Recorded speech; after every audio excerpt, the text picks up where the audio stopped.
Welcome everybody to AAI, Tuesday's Nuts and Bolts of Advertising. This is our last event for 2013 and sad but true, one that I've been really looking forward to for a long time. This is a really important topic, return on marketing investment. It's a subject that's probably going to gain momentum in Ireland over the next few years. There's probably more focus put on it in the UK and the US currently than we see here in Ireland. So we have a panel discussion to look at the different approaches and considerations that advertisers should take on board when they're thinking about how to measure the return on their investment. Finally, if you are really interested in this topic, look out for our publication, which is coming out with IMJ at the beginning of January. We have put together a series of articles looking at return on marketing investment, so hopefully you'll find that really helpful.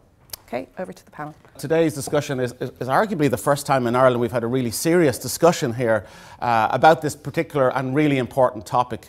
The issue of what is the return on my investment in marketing is really an old issue. It's been discussed many times. Depending on what textbook you consult, I think you can go back as far as John Wanamaker, who was a famous US retailer in the early 1900s, who famously said, "Half my advertising money is wasted. The problem is I don't know which half." Today I think we face particular challenges that are making this question more and more relevant. What is the return, both economic, namely the recessionary impact, more and more on the client side. Organisations are saying, what is the return on the marketing investment, particularly the financial teams within organisations? And I suppose the second dimension is a technological one, which is the digital era, I think has heralded a new interest in evaluating the return on investment, particularly in relation to direct response media generally. We'll get started first with Alan Cox from Core Media.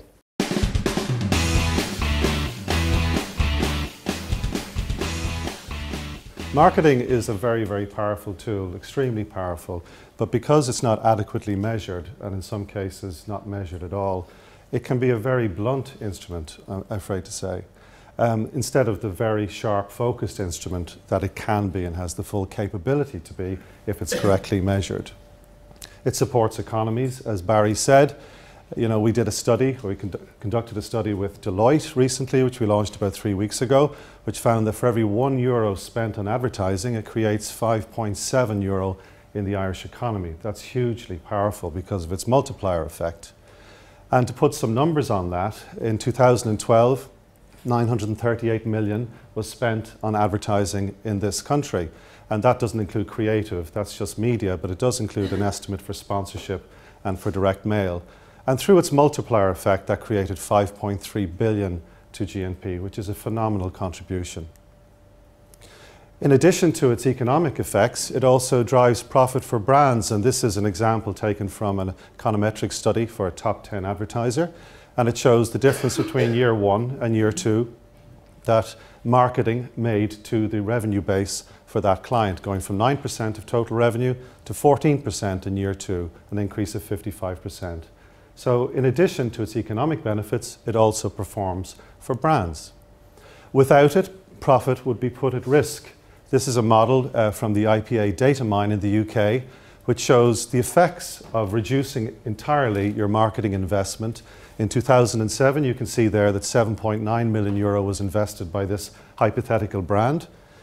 It cut the brand spend completely to zero in 2008 and 2009 and then reinvested in 2010.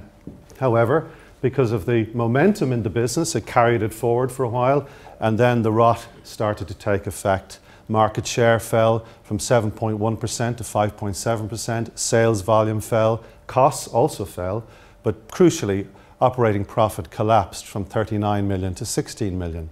So that's the danger of taking the ultimate decision, which sometimes happens, regrettably.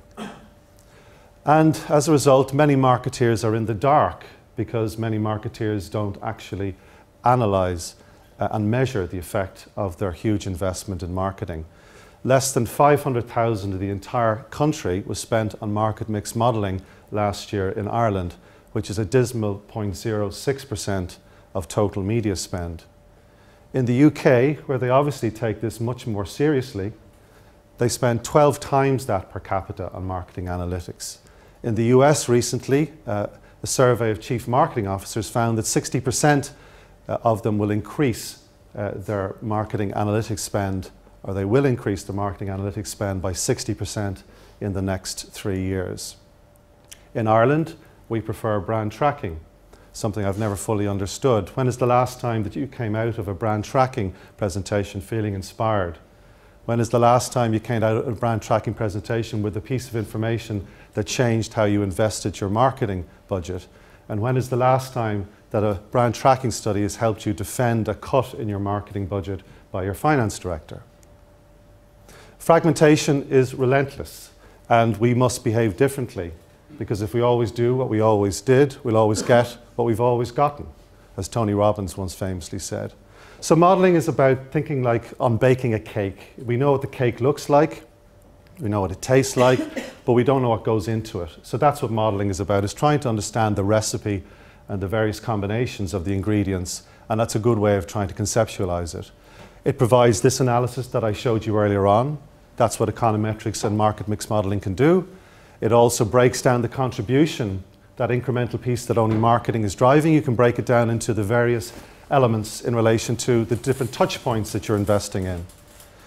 It also helps to understand the drivers of sales, because of the newer forms of modelling, structural equation modelling.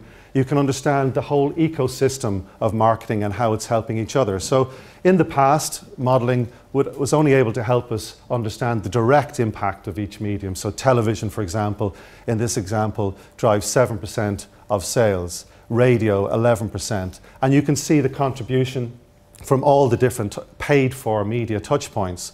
But with this new form of modelling, we can also take account of owned and earned media. For example, what's the role of natural search? In this particular example, enormous, 48% of sales driven by natural search. But the new addition from this form of modelling that really breaks down everything and shows you the attribution and contribution of all touch points, we can find out what does television do to drive natural search, which in turn drives sales? What does radio do to that? What does radio contribute to brand paid search? In fact, what do all of those media do to help each other? So instead of looking at the last click, we're looking at the entire ecosystem and the contribution proportionally of every piece. We can also analyse, as I mentioned earlier, owned and earned media and understand the vital role that they are playing as part of your marketing investment. Ultimately, what it does for all of you is provides you with ammunition to defend your marketing investment through analytics. Thank you. Thank you very much, Alan.